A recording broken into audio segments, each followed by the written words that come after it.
कि लोगों में जोश बहुत ज्यादा था, मोदी के नारे लग रहे थे।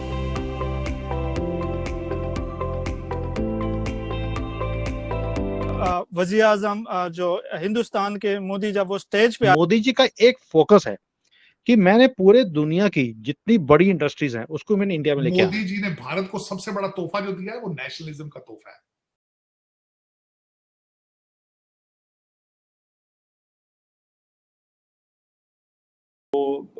तकरीबन 26 राफेल मेरीन एयरक्राफ्ट खरीदेंगे फ्रॉम 9 नई एम्बेसियां खोली गई हैं अफ्रीका के अंदर सिर्फ इस वजह से असला बनेगा भारत में, बिकेगा अफ्रीका।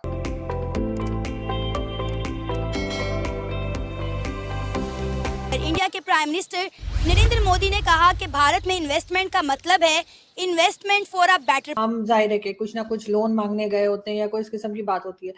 ये जो अक्सरियत है वो पंजाब से ताल्लुक रखती है, सिख कम्युनिटी से ताल्लुक रखती है। आज उनको सुन के हमें समझ में आ गया है कि उनका दिल बहुत बड़ा है। अपने पड़ोसियों से कुछ सीख लें तो बदतमीजी के तूफान शुरू हो जाते हैं। फ्रांस और इसी तरह कोई कहा जा रहा है कि 3 जो है सबमरीन्स जो है वो ली जाएंगी। पाकिस्तानी जो कम्युनिटी है वो भी इन चीजों से जाहिर बात है कि इतनी खुश दिखाई नहीं देती। यहाँ पर लगाया आपका एक एक पैसा आपको बड़े रिटर्न्स देकर जाए। अच्छा लगा, बहुत ही मोटिवेट पर टैलेंट है, यहाँ पर टेक्नोलॉजी है, यहाँ पर इनोवेशन है, यहाँ पर इंफ्रास्ट्रक्चर है, यहाँ पर फेवरेबल पॉलिसीज हैं। हमारे YouTube चैनल हिंदुस्तानी हाइट्स में आपका स्वागत है। दोस्तों, भारतीय प्रधानमंत्री नरेंद्र मोदी जी इस समय फ्रांस के दौरे पर हैं। फ्रांस पहुंचने पर प्रधानमंत्री मोदी को रिसीव करने के लिए फ्रांस की प्रधानमंत्री एलिजाबेथ बोर्न स्वयं एयरपोर्ट पर उपस्थित थीं। मोदी जी को गार्ड ऑफ ऑनर दिया गया, रेड कार्पेट वेलकम दिया गया। इसके बाद जो हुआ वो उसको सुनकर तो पाकिस्तानी मीडिया को मिर्ची लगना स्वाभाविक था। प्रवासी भारतीयों के कार्यक्रम में इतना भव्य स्वागत देखकर पूरा फ्रांस मोदी मोदी करने लगा। इस कार्यक्रम में भारत माता की जय के नारे लगाए गए और फ्रांस में बसे हुए प्रवासी भारतीय मोदी से मिलकर बहुत ही ज़्यादा भावुक थे। ये सब देखकर पाकिस्तानी मीडिया हैरान परेशान रह गया कि आखिर हमारे पीएम को फ्रांस जाने पर ऐसा वेलकम क्यों नहीं मिलता, क्यों नहीं प्रवासी पाकिस्तानी हमारे पीएम का ऐसा स्वागत करते। लोगों की तादाद हजारों में थी और बहुत बड़ा मजमा था, क्राउड फुल था। वहां पे सिक्योरिटी की भी इंतहाई सख्त इंतजाम किए गए थे और हमने देखा कि लोगों में जोश बहुत ज्यादा था, मोदी के नारे लग रहे थे, लोगों में एक जुनून पाया जाता था, लोगों में एक वालेहाना मोहब्बत हम देख रहे थे कि मोदी के हवाले से वो बहुत जज्बाती हो रहे थे। हमने देखा कि जैसे ही वजीर आजम जो हिंदुस्तान के मोदी जब वो स्टेज पे आए तो लोग उठ के उनका इस्तकबाल किया नारों के साथ, और उनके हाथों में जो भारतीय परचम भी थे और उन्होंने मोदी के हवाले से बहुत नाराबाजी की। लोगों में इंतहाई जोश पाया जाता है। तो हमने देखा कि यहाँ पे जो ओवरसीज जो इंडियन है वो भी मोदी को बहुत ज्यादा पसंद करते हैं। मोदी जी ने भारत को सबसे बड़ा तोहफा जो दिया है वो नेशनलिज्म का तोहफा है, सबसे बड़ा। मैंने ये कहा था कि मोदी साहब जैसा इंसान पाकिस्तान में चाहिए जिसके अंदर नेशनलिज्म हो। वहां पर कितनी बड़ी तादाद है, काफी इंडियंस हैं, और वो किन शोबों में आपको ज्यादा काम करते हुए नजर आते हैं?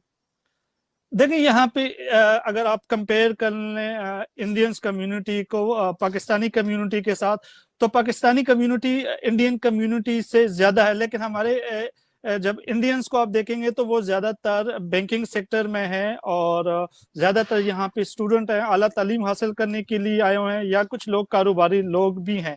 ज्यादातर जो है ये यहाँ पे जो अक्सरियत है वो पंजाब से ताल्लुक रखती है, सिख कम्युनिटी से ताल्लुक रखती है। उसके बाद हम देखते हैं कि जो गुजरात और जो दूसरा जो साउथ ऑफ इंडिया है वहां से बहुत ज्यादा एक बड़ी आबादी है और वो ज्यादातर कारोबारी लोग हैं यहाँ पर। देखिए बस्ताइल डाय जो है वो इसको यहाँ पे जो है ना फ्रांस की तारीख में एक बहुत अहम वाकया है और इसी वजह से ये इनका कौमी दिन गिना जाता है। 1879 में जो है ये इनकलाब फ्रांस का जो आगाज हुआ था ये बस्ताइल डे के मौके पर जो एक ऑनर मिला है कि उनके जो परेड है, जो उनका नेशनल डे है, उसके ऊपर Modi ji as a chief guest जा रहे हैं। फिर हमारी बटालियंस गई हैं यहाँ से जो वहां पे मार्च करेंगी। ये कभी होता नहीं है कि दूसरे कंट्री के नेशनल डे के ऊपर आपकी एक पूरी बटालियन जाए और वहां पे जाके मार्च करे। और ये भी एक बहुत बड़ा ऑनर है जो इंडिया को मिला गया, क्योंकि मोदी जी जाते हैं तो पूरा एक कंटिजेंट लेके जाते हैं पूरे बिजनेस का, बिकॉज मोदी जी का एक फोकस है कि मैंने पूरे दुनिया की जितनी बड़ी इंडस्ट्रीज हैं उसको मैंने इंडिया में लेके आना है। अब सबमरीन्स हैं तो ये नहीं है कि सबमरीन्स हम लोग वहां से खरीद रहे हैं, it is going to be made in India.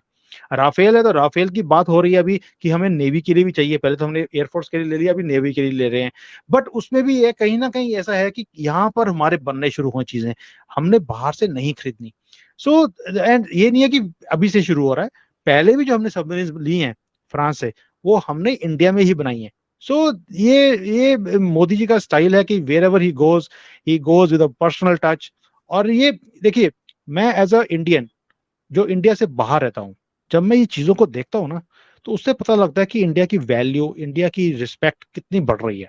Modi ji ने ये काम जो किया है इसमें तो देखो, ये आप भी एज अ पाकिस्तानी, मैंने आपको कई बार देखा है कि आप अप्रिशिएट करते हैं चीजों को, कि आपके प्रधानमंत्री को जैसे बिल्कुल भी रिस्पेक्ट दी नहीं जाती, बट यहाँ पर मोदी जी को जैसे रिस्पेक्ट मिलती है, एक ओपन आर्म्स खड़े होते हैं लोग उनको रिसीव करने के लिए।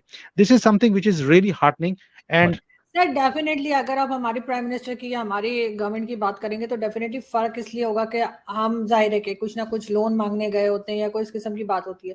आपके यहाँ जाहिर इकोनॉमी आपकी बहुत अच्छी चल रही है, आप लोग कुछ ना कुछ देने के लिए गए होते हैं कि अगर आप कोई चीज ले भी रहे हैं उनसे तो आप पेमेंट कर रहे हैं, तो वो फर्क तो सर होगा उसमें। तो किसी को अगर किसी पाकिस्तानी को बुरा लगता है तो लगा करे, लेकिन फैक्ट यही है कि जब तक हमारी गवर्नमेंट जो है वो लोगों से या कंट्री से लोन मांगती रहेगी, हमारी कहाँ रिस्पेक्ट होगी सर।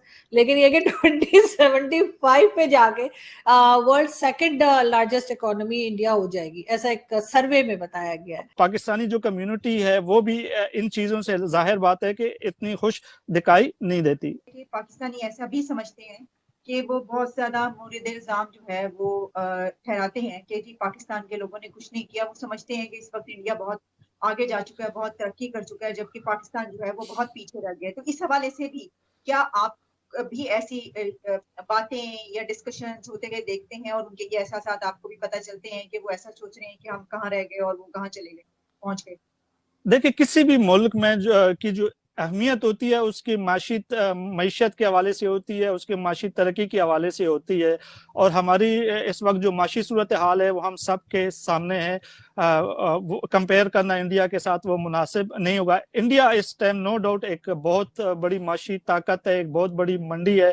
और बैनुल अक़वामी हमने देखा कि इनका अमेरिकन दौरा भी एक हुआ था और वहाँ पर भी बड़ा पुरतपाक इस्तकबाल किया गया था।